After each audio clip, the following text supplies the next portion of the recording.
स्वागत है आप सभी का हमारे YouTube चैनल पे और हार्दिक अभिनंदन। दोस्तों, आज मैं फिर एक नई रहस्यमय वीडियो लेकर आपके साथ उपस्थित हो गया हूँ। और दोस्तों, आज की वीडियो बहुत ही रहस्यमय है और ज्ञानवर्धक भी। तो चलिए दोस्तों, आपका ज़्यादा समय न लेते हुए वीडियो शुरू करते हैं। दोस्तों, आज के इस वीडियो में 3 प्रश्न हैं। पहला प्रश्न है कि एक चींटी एक हाथी को कैसे निगल गई। दोस्तों, दूसरा प्रश्न है कि एक सूखे तालाब में पानी की हिलोरें कैसे उठ रही थी। दोस्तों, तीसरा प्रश्न है कि सूखे सरोवर में मछली कैसे उछल रही थी।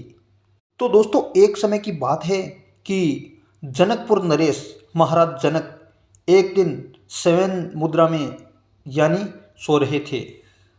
महाराज जनक को सोते सोते एक सपना आया। तो महाराज जनक को एक सपना आया और सपने में महाराज जनक ने क्या देखा कि महाराज जनक अखरोट के लिए अपने महल से आखेट के लिए निकलते हैं और वह एक जंगल में जा रहे हैं। वह बहुत आगे निकल गए थे। राजा जनक और एक ऐसा विशाल वन देखा जो विचित्र प्रकार का था और उस वन में महाराज जनक प्रवेश कर गए। और उस वन में महाराज जनक ने एक विचित्र आश्चर्य देखा कि एक चींटी और एक हाथी आपस में लड़ रहे हैं। दोनों में घमासान युद्ध हो रहा है और उस चींटी ने हाथी को निगलना शुरू कर दिया और धीरे धीरे वह चींटी पूरे हाथी को निगल गई। दोस्तों, ये बात सुनकर के बहुत ही आश्चर्य होता है कि एक चींटी हाथी को कैसे निगल सकती है। दोस्तों, महाराज जनक सोते सोते एक ऐसा सपना देख रहे थे और सपने में राजा जनक फिर कुछ आगे बढ़े और आगे उसी वन में चले जा रहे हैं। और महाराज जनक चलते चलते मन में आश्चर्य कर रहे थे कि यह कैसा विचित्र वन है जो एक चींटी ने एक हाथी को निगल लिया। दोस्तों, जब महाराज जनक थोड़ा और आगे बढ़े तो महाराज जनक ने एक तालाब देखा, एक सरोवर देखा और वह तालाब सूखा पड़ा था। फिर भी उस तालाब में पानी की कुछ लहरें उठ रही थी। तो महाराज जनक उस विचित्र तालाब को देख करके बड़े आश्चर्य में पड़ गए। महाराज जनक सोचने लगे कि यह कैसा विचित्र वन है, इसमें मैं आश्चर्य ही आश्चर्य देख रहा हूँ, पता नहीं मैं कहाँ आ गया। ऐसा सोच करके महाराज जनक फिर आगे बढ़ जाते हैं और आगे चल करके महाराज जनक ने देखा कि एक ऐसा सरोवर है जहाँ पर पानी नहीं है, फिर भी उस सरोवर में मछलियाँ किलोल कर रही है, यानी मछलियाँ खेल रही हैं।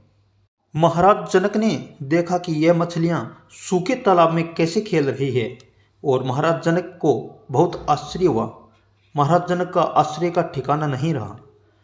जब लौट रहे थे वापस तो महाराज जनक का घोड़ा एक झाड़ी में फंस गया और जैसे ही महाराज जनक का घोड़ा झाड़ी में फंसा तो महाराज जनक की नींद उठ गई, यानी महाराज जनक की नींद है वो उड़ गई और सपना बीच में ही टूट गया।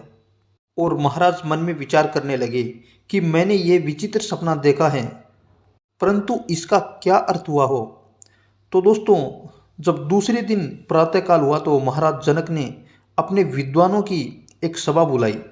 उस सभा में एक से एक बढ़ कर के विद्वान थे। तो उस विद्वानों की सभा में महाराज जनक खड़े होकर के कहने लगे कि हे विद्वानों, मैंने यह सभा इसलिए बुलाई है कि यह मेरी धर्म की सभा है और आप सभी विद्वान हैं, तो आप मेरे 3 प्रश्नों का उत्तर दीजिए। तो उस सभा में उपस्थित सभी विद्वान कहने लगे कि हे महाराज, आप अपने प्रश्न पूछिए, हम आपके प्रश्नों का उत्तर देने की कोशिश करेंगे। महाराज जनक बोले कि हे विद्वानों, आज मैं रात्रि को सो रहा था तो मुझे एक सपना आया और उस सपने में मैं एक विचित्र वन में चल रहा हूँ, जैसे वन में चल गया। मैंने उस वन में बहुत बड़े 3 आश्चर्य देखे और मैं उस आश्चर्यों का अर्थ नहीं समझ पाया, इसलिए मेरी शंका का समाधान कीजिए। और इसलिए मैं यह सभी विद्वानों की सभा बिठाई है। विद्वान कहने लगे कि हे राजन, आप बताइए आपने क्या देखा था? तो राजा जनक कहने लगे कि हे विद्वानों, मैं वन में आखेट करने के लिए निकला तो मैंने देखा कि एक चींटी एक विशाल शरीर वाले हाथी को युद्ध कर रही है हाथी से, और धीरे धीरे वह चींटी उस हाथी को निगलना शुरू कर दिया, और देखते ही देखते वह चींटी उस हाथी को निगल गई। हाथी चींटी के पेट में चला गया। मैं यह देख करके घोर आश्चर्य में पड़ गया। तो हे विद्वानों, मैं आगे चला तो देखा कि एक तालाब में सूखा पड़ा हुआ था।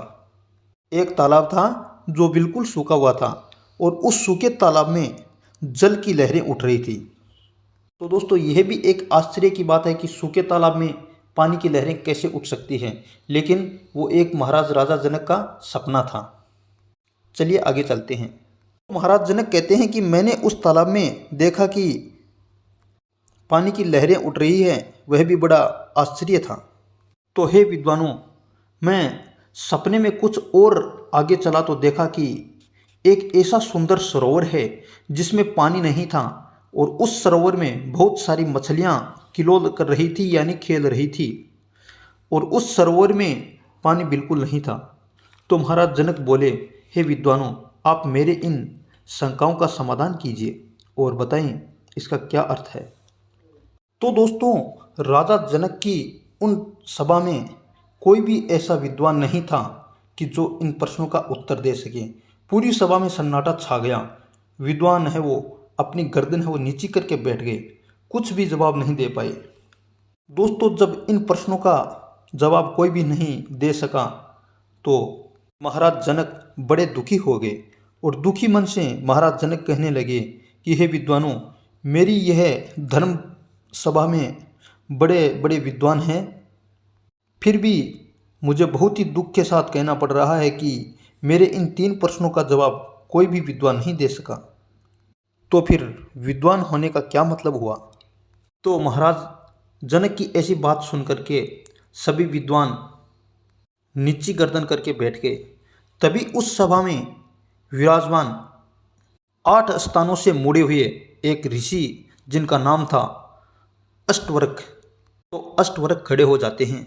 तो जैसे ही अष्टवक्र खड़े हुए और राजा जनक से कहने लगे कि हे राजन, मैं आपके प्रश्नों का जवाब दूंगा, तो उस अष्टवक्र की बात सुन करके सभा में खड़े थे जो भी विद्वान थे, वह सभी विद्वान देख करके अष्टवक्र को देख करके हंसने लगे, उनकी मजाक उड़ाने लगे कि हे राजन, ये क्या जवाब देगा जिसका शरीर है वो 8 स्थानों से मुड़ा हुआ है?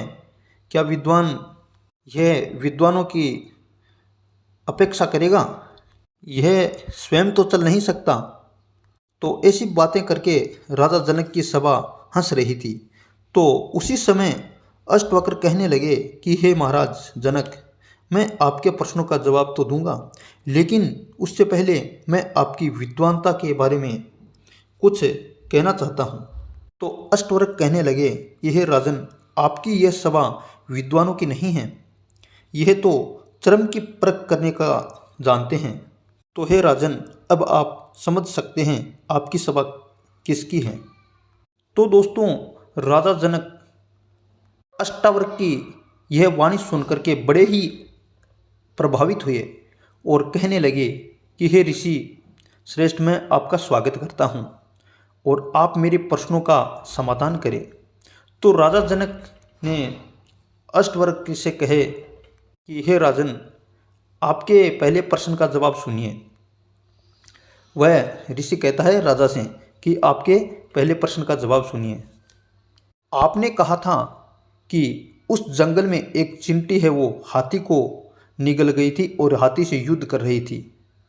तो हे राजन, ध्यान से सुने, धरती फैली हुई है, माया आपका जो भी सपना है वो उस संसार से परे है। राजन, धरती पर फैली हुई माया की मरण मरीच का ब्रह्मांड व्यापी पार है, पार ब्रह्म को निगल जाती है, यानी जो इस दर्शन है वही सब कुछ बन जाता है, और अदृश्य की सत्ता ही दृष्टिगोचर नहीं होती है राजन। लेकिन योगीराज ब्रह्मांड व्यापी ब्रह्मा का प्रदर्शन करते हैं। स्थिर पदार्थ के रूप में आकर्षक लगने वाली इस धरती की उपेक्षा कर देते हैं। हे राजन, हे राजा जनक, मैं आपको बताना चाहूँगा कि आत्मा सूक्ष्म होती है, चींटी से भी छोटी होती है आत्मा राजन, किंतु जब यह ज्ञान प्राप्त कर लेती है तो यही आत्मा दृश्य संसार उसके पेट में समा जाता है। अर्थात वही आत्मा जो एक चींटी के स्वरूप से छोटी होती है, वह जब ज्ञानवान हो जाती है तो उसके पेट में संपूर्ण हाथी रूपी दृश्यमान संसार है वो समाहित हो जाता है उस आत्मा में। राजन, जब आत्मा अपने स्वरूप को पहचान लेती है कि मैं कौन हूँ, तो उस वक्त आत्मा सूक्ष्म रूप में होती है। वही आत्मा इस दृश्यमान संसार को निगल जाती है और इतना बड़ा संसार उस आत्मा में समा जाता है।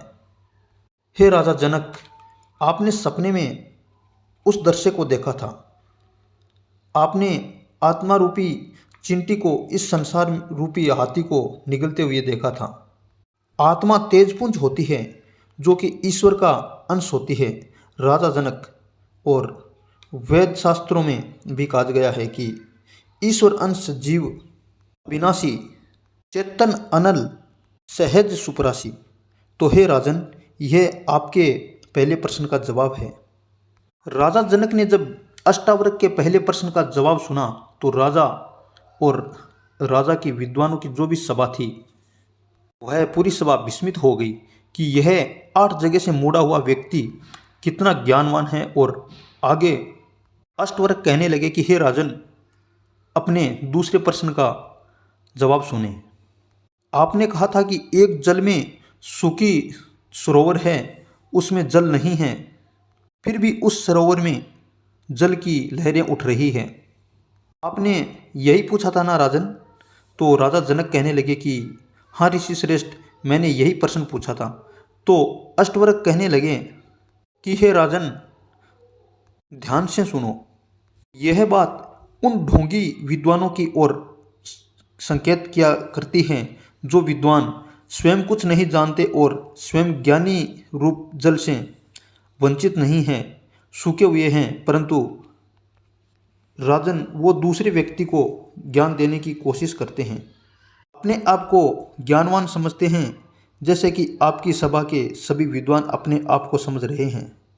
परंतु हे राजन, आपकी यह सभा विद्वानों की नहीं है, यह ज्ञानहीन ब्राह्मण या विद्वान है, और वह उन सूखे सरोवर की तरह है और दूसरों को वह ज्ञान देने की कोशिश करता है। या आप इस तरीके से मान सकते हैं कि सूखे तालाब में पानी की लहरें उठ रही है। तो हे राजन, उन ज्ञानहीन व्यक्तियों को उन सूखे तालाब की तरह मानिए, और जो झूठे ज्ञान का प्रदर्शन कर रहे हैं वो सूखे सरोवर के पानी की लहरें की उठने के समान हैं। तो हे महाराज जनक, आगे आने वाले समय में ऐसी ज्ञानी पुरुषों को आपको बहुत मिल जाएंगे, लेकिन सच्चा ज्ञानी नहीं मिलेगा। इस संसार में अज्ञानता से भरा हुआ ज्ञानी बहुत है, लेकिन सच्चा ज्ञानी नहीं है।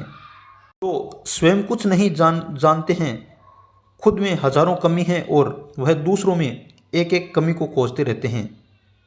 तो हे महाराज, यह आपके दूसरे प्रश्न का जवाब है। राजा जनक और महाराज अपने अभी तीसरे प्रश्न का जवाब पूछा।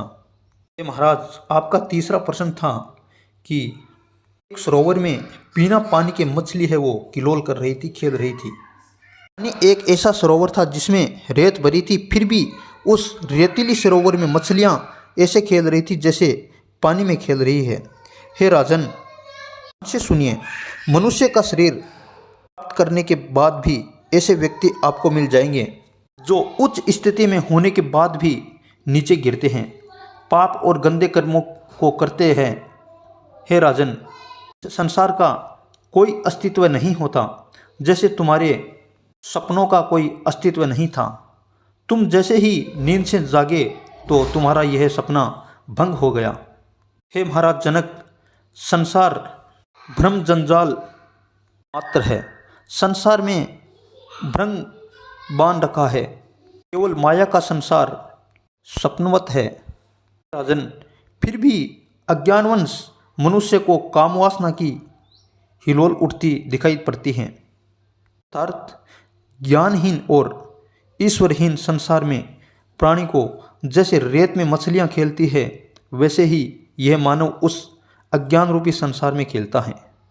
मलमूत्र के इस शरीर में आनंद कहाँ होता है राजन, कष्ट ही कष्ट होते हैं। कोई भी प्राणी इस संसार में सुखी नहीं है।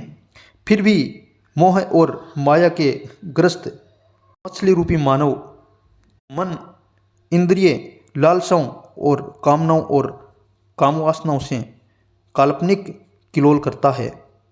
राजन, इस संसार रूपी माया जाल में मनुष्य भ्रमित होता रहता है, यानी गहरा फंस जाता है और उसे वही माया रूपी जाल आनंद प्रदान करने में लग जाता है। हे राजा जनक, आपने जिसके पास कोई ज्ञान नहीं था, उस संसार में मन रूपी मछली को फंसे हुए देखा। काम वासना में फंसा हुआ मन ज्ञानहीन संसार में, अर्थात राजा बिना ज्ञान रूपी पानी में मन रूपी मछली खेल रही थी। यानी कि जहाँ ज्ञान नहीं है और काम वासना होती है, वहाँ इंसान का मन बहुत जल्दी लगता है। जैसे कि एक कहावत है कि कथा आगे पीड़ो ना चौकी, वैसा आगे जाजम चौकी। अर्थात जहाँ मंदिर होता है वहाँ लोग बहुत कम जाते हैं और जहाँ वैसा नाच रही होती है वहाँ लोग ज़्यादा जाएंगे, क्योंकि दोस्तों यही इस संसार का सत्य है। तो दोस्तों, राजा जनक उस अष्टवरक ऋषि की बात सुनकर के बोले, वास्तव में यह बात सत्य है। और महाराज जनक ने अष्टवरक ऋषि को अपनी सभा में सम्मानित किया। तो दोस्तों, यह राजा जनक के 3 प्रश्नों के जवाब थे। चलिए, वीडियो लंबा हो रहा है, वीडियो को यहीं विराम देते हैं।